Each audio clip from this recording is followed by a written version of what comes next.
প্রিয় শিক্ষার্থীবৃন্দ, আজ আমি তোমাদের হেক্সাডেসিমালের বিয়োগ একেবারেই ১ মিনিটের ভিতরেই শেষ করে দেব। একেবারে সহজ নিয়মে শেষ করে দিব। তোমরা শুধু ৩ টা নিয়ম মনে রাখবা, ৩ টা জিনিস মনে রাখবা। এদের মধ্যে ৩ টা টপিক আছে। যে ৩ টা টপিক হচ্ছে ৩ টা টপিক মনে রাখবা। সেই ৩ টা টপিক হচ্ছে যেমন এখানে যোগফল, আমাদের যে যোগফল আছে, আমাদের এই হেক্সাডেসিমালের বেস আমরা জানি 16। হেক্সাডেসিমালের বেস 16। তাহলে আমাদের এই ৩ টা জিনিস মনে রাখার সিস্টেম হচ্ছে যোগফল যদি বেইজের চাইতে বড় হয় তাহলে বিয়োগ দিতে হবে। যদি আবার যোগফল যদি বেইজের সমান হয় তাহলেও বিয়োগ দিতে হবে। যদি যোগফল বেইজের চাইতে ছোট হয় তাহলে এখানে আমরা নামিয়ে দেব। তাহলে আমাদের প্রিয় শিক্ষার্থীবৃন্দ, তাহলে আমাদের দেখো, তাহলে এখানে আছে কত? ৮। ৮ আর ইর মান আছে কত? ইর মান আছে হলো ১৪। ৮ আর ১৪ কত? ৮ আর ১৪ হচ্ছে ৮ আর ১৪ হচ্ছে ২২। তাই ২২ এর নামবো কত? ২২ এর এখানে আমাদের আছে 16। তাই 16 থেকে আমরা সরি, এখানে আছে আমাদের ২২। তাহলে ২২ থেকে ১৬ বাদ দিলে থাকবে কত? এখানে থাকবে 6।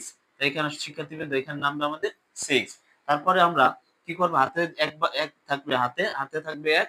তারপরে আমরা ওই ১ এটার সাথে যোগ করব। ১ আর ২ ৩। আর ইর মান শিক্ষার্থী বন্ধু কত আছে? ইর মান আছে ১৪। তাই ১৪ আর ৩ কত? ১৪ আর ৩ ১৭। তাহলে ১৭ হলে আমাদের ১৭ থেকে আমাদের 16 বাদ দিতে হবে। তাহলে 16 যদি আমরা বাদ দিই তাহলে থাকে কত? 1। এখানে শিক্ষার্থী বন্ধু নামবে 1। তারপরে আমরা কি করব? তারপরে হাতে থাকে কত? এখানে আমাদের ১ থাকে। তাই ১ আর ১ আর হলে যা সির মান কত? সির মান আছে হলে যে ১২। ১২ আর ১ ১৩। ১৩ আর ৭ কত? ২০। তাই ২০ থেকে 16 বাদ দিলে থাকে কত? 4। তাহলে এখানে আমাদের হবে 4। তারপরে আমাদের এখানে হাতে থাকে কত? ১।